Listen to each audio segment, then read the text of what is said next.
In a deeply divided Colombia, voters chose their next president in a runoff that pits a progressive against a conservative outsider, both promising to end decades of violence. Colombians cast ballots on Sunday between businessman Abelardo de la Espriella and lawmaker Iván Cepeda, the heir to outgoing leftist President Gustavo Petro's political movement. The election comes after 9 other candidates were eliminated in a May 31 primary vote. Both ran on strategies to prevent renewed conflict, citing the horrors of car bombs, kidnappings, disappearances, and forced displacements experienced during previous decades. De la Espriella advocated for a heavy-handed approach supported by the United States, while Cepeda vowed to continue Petro's efforts, including dialogue with illegal armed groups despite past failures. Retired economist Victor Duque, 72, wearing a national soccer team jersey at a polling station in Bogotá, said, "We have had an armed conflict and a drug trafficking problem for too long. This has greatly polarized the country." More than 41 million eligible voters participated. Yolanda Hernandez, 49,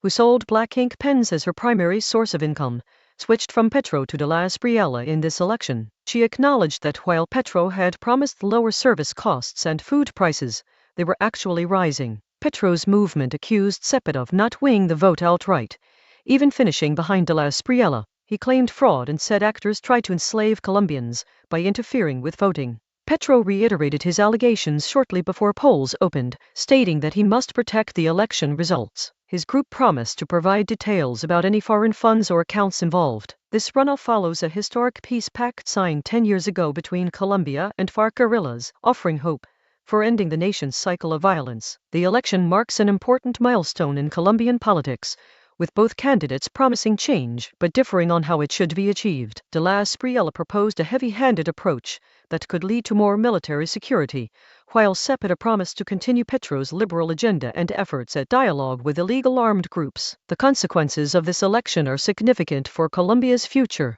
If de la Espriella wins, he would likely push for stricter measures against organized crime and conflict-related violence, potentially leading to a more authoritarian government as the United States has endorsed his candidacy. Cepeda's victory could result in continued dialogue with illegal armed groups, though it may not fully address the root causes of Colombia's ongoing conflicts. The election also comes at a time when Colombia is grappling with economic challenges and social unrest. With inflation rates rising and service costs on the rise, many voters are looking for change, but remain skeptical about whether either candidate can deliver meaningful improvements. Hernandez's decision to switch from Petro to de la Espriella reflects this sentiment. She acknowledges that, while Petro promised lower prices, actual expenses have increased. The outcome of this runoff will not only determine Colombia's next president, but also shape the country's future policies and direction in addressing both internal conflicts and economic issues. The election serves as a critical juncture for Colombia to decide whether it wants more military